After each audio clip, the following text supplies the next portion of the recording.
কথা মমতাজও বলছিল 11 খান বিয়ে করে বলতেছে আমি 11টা বিয়ে করছি, কিন্তু বাংলাদেশে কোনো বেটা ছাল পাই নাই, এই জন্য ও জেলের মধ্যে আছে।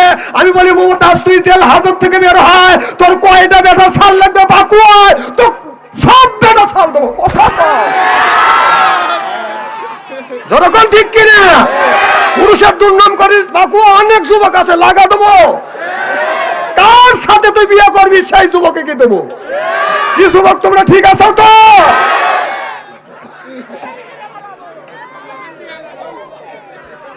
ও কয় যে বেটা সামনে ওই 11 খান বিয়ে করছে, সব পুরুষ মিলে এক। আরে উল্লাপাড়া বাকুয়ার যুবকেরা শক্তিশালী আছে, তোর মতো মমতাজ নিয়ে সংসার কাটাতে পারবে। ওই তিলে সংসার করে কয় ঠিক না। না তোমরা বিয়ে করো, ভালো তো করো, তোমরা যুবক কুমারী মেয়ে বিয়ে করবে। এই 3-4 নাই, এই 11টা ত্যাগ করছে, সেই কোনে লিবে তো কয় ঠিক। তোমাদের রুচিবোধ কি? নিয়তটা ভালো করো, নিয়তটা ভালো করো। না না, তোমরা একটা যুবক মানুষ, কুমারী যুবককে বিয়ে করবে। আল্লাহ রাসূলের কাছে হযরত খাদিজাতুল কুবরা যা বলছিল যে মুহাম্মদ আমি তোমাকে একটা কথা বলবো, তুমি হ্যাঁ বলবে নাই না বলবে। যদি হ্যাঁ বলো মানুষের কাছে প্রকাশ করব, আর না বললে আমি এই কথা গোপন রাখবো, কিয়ামতের ময়দানে আল্লাহর আদালতে বলবো। আমার নবী বললেন খাদিজা কি বলবে তুমি বলো। খাদিজাতুল কুবরা বললেন মুহাম্মদ সাল্লাল্লাহু আলাইহি সাল্লাম আমি এর আগে 3টে বিয়ে করছি, 3টা স্বামী মারা গেছে, আমি নিয়ত করেছি আর বিয়ে শাদী করব না, কিন্তু তোমার আচরণ ব্যবহার দেখে আমি মুগ্ধ হয়ে গেছি। আমি শেষবারের মতো নিয়ত করেছি এই জীবনটা আমি তোমাকে বিয়ে করে আমার বাকি জীবনটা কাটাতে চাই। মুহাম্মদ তুমি যদি রাজি থাকো হয় আমি তোমাকে বিয়ে করব, কথাটা মানুষের কাছে প্রকাশ করব, আর যদি বিয়ে না করো এই কথাটা তুমি গোপন রাখবে। কিয়ামতের ময়দানে আল্লাহর আদালতে এই কথাটা আমি বলবো। আমার নবীকে বললেন হয় না হয় তুমি হ্যাঁ বলবে, না হয় না বলবে। আমার নবী বললেন খাদিজা আমি একা একা কিছু বলতে পারবো না, কারণ এখনো আমার গার্জিয়ান জীবিত আছে। চিল্লাকান আল্লাহু আকবার। খাদিজা রাদিয়াল্লাহু তাআলা আনহু বললেন মুহাম্মদ আমি শুনেছি তোমার বাবা, তুমি যখন মায়ের গর্ভে 5 মাস তোমার বাবা মারা গেছে, 6 মাস যখন বাবা মারা গেছে, আর 6 বছর বয়সে তোমার মা মারা গেছে, তোমার গার্জিয়ান আবার কে? এখনো আমার চাচা দুনিয়ায় জীবিত আছে, আমার চাচার ঘরে লালিত পালিত হয়েছে। আমার চাচা যদি অচাচার কাছে অনুমতি না নিলে আমি হ্যাঁ না কিছুই বলতে পারবো না। চিল্লাকান আল্লাহু আকবার। আমার নবী চাচার অনুমতি চাইতে গেছে, আর এখনকার ছেলেরা স্কুল ভার্সিটিতে পড়াশোনা করিয়া যাকে চয়েস করে মোল্লা ছাড়াই কবুল করে। 2 টাকা দিয়া কেনে ফুল, মোল্লা ছাড়া করে কবুল। কথা কম। মা বাপ কষ্ট করে লেখাপড়া শিখাইছে, 7.5 লক্ষ টাকা দিয়া চাকরি দিছে। মা বাবা বলে বেটা এখন আমি তোমাকে বিয়ে দেবো, বৌমা আনবো। ছেলে বলে মা ওই চিন্তা করবেন না বাবা, সেই চিন্তা করবেন না, ও ব্যবস্থা আমি আগেই করছি, আপনার পুত্রবধূ এখন ডেলিভারি হবে। ছেলে ওকে আমি আগেই ছেড়ছি। বলতেছে বাবা খুলে ভালো লেখা, না না না খুলে যে ভালো লে কাপড় চুপুর জরকান মার হবা। 2 লোক মানে বুঝতেন তো, 2 লোক বুঝছেন, 1 লোক লোক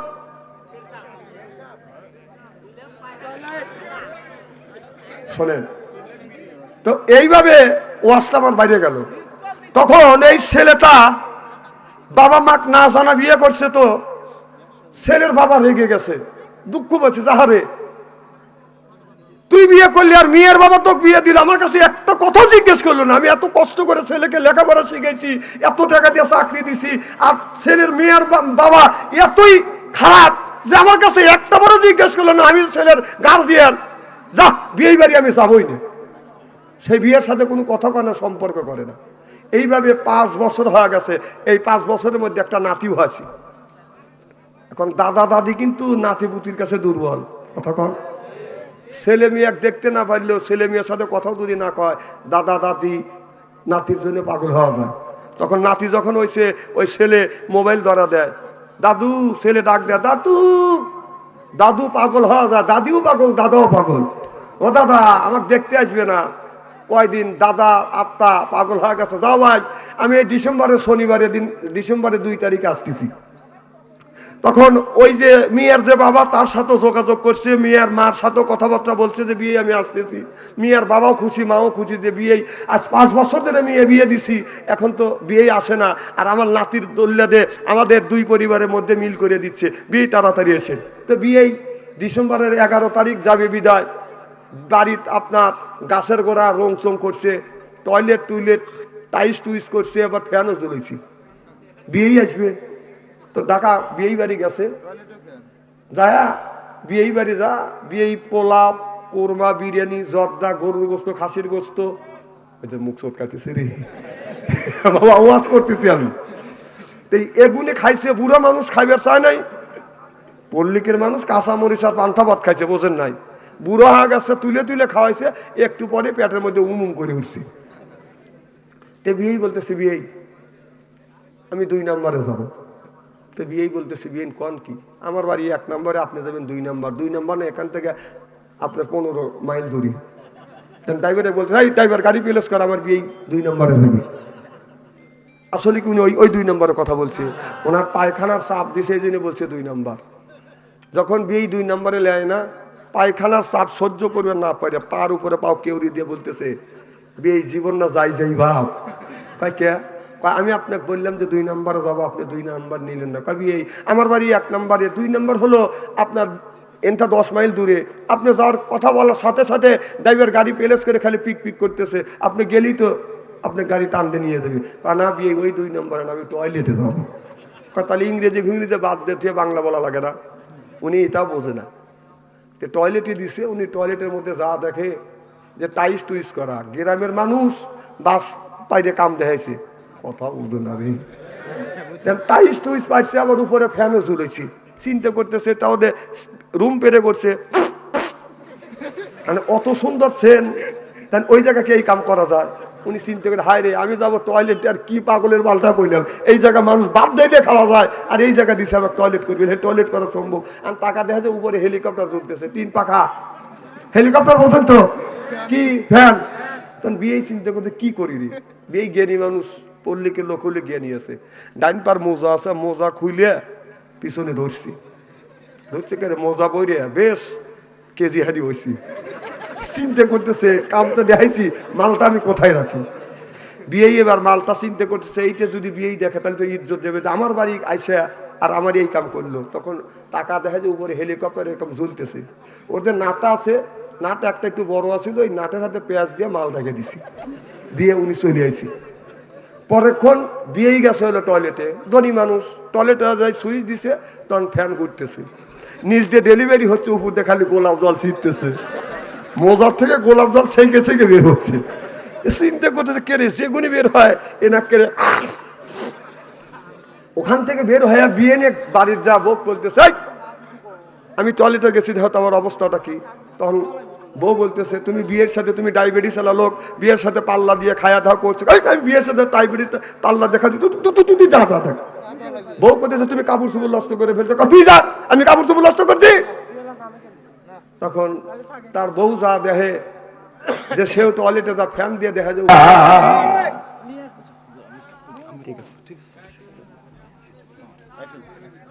আমার ভাইয়ের, আমার এ মুসলমান ভাইরে, আল্লাহর হাবিবের বিয়াম্মাতেরা ভালো করে লক্ষ্য করে শুনুন।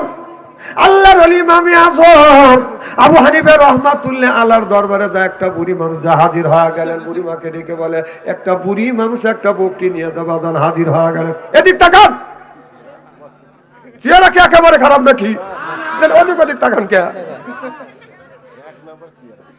এক বুড়ি মা একটা বকরি নিয়ে আল্লাহর ওলি ইমামে আযম আবু হানিফা রাহমাতুল্লাহ আলাইহির কাছে যায়, ডেকে বলে হুজুর এই যে আপনার মুখে দাড়ি আছে, আমার বকরির মুখে দাড়ি আছে, হুজুর আপনি বলুন আপনার মুখে দাড়ি পবিত্র না বকরির মুখে দাড়ি পবিত্র?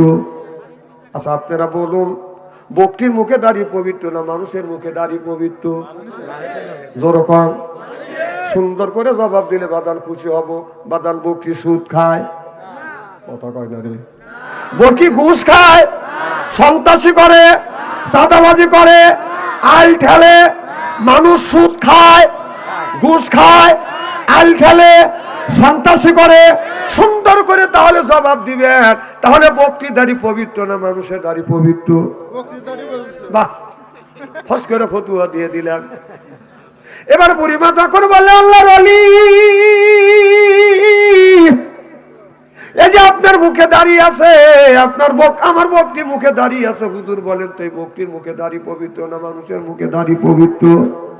আল্লাহর ওলি বলে, বুড়িমা আমাকে সময় দেওয়া লাগবে, আমাকে মৃত্যুর আগ পর্যন্ত সময় দেওয়া লাগবে। বুড়িমা আমি মৃত্যুর আগ পর্যন্ত যদি সময় দাও তাহলে আমি বলে দিব এই বক্তির মুখে দাঁড়িয়ে পবিত্র না এই মানুষের মুখে দাঁড়িয়ে পবিত্র।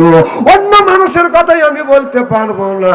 ও বুড়িমা আমাকে যদি সময় দাও তাহলে মৃত্যুর আগ পর্যন্ত সময় দিলে আমি বলবো তোমার বক্তির মুখে দাঁড়িয়ে পবিত্র না আমার দাঁড়িয়ে পবিত্র। চিল্লাকান আল্লাহু আকবার।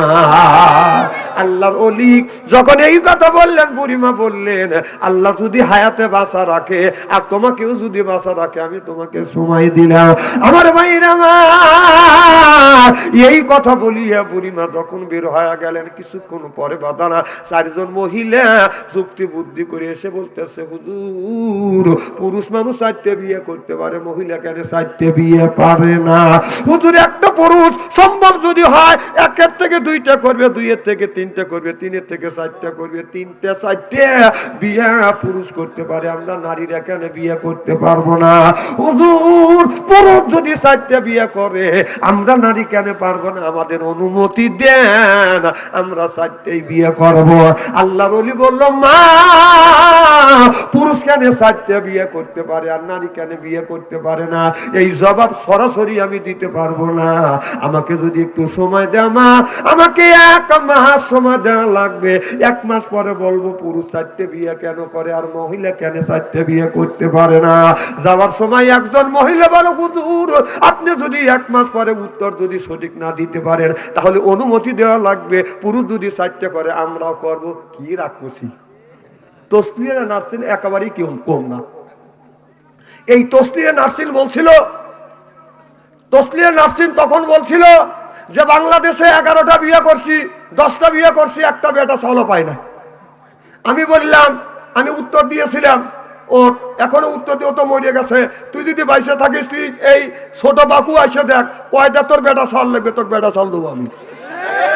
কথা বল, এ কথা মমতা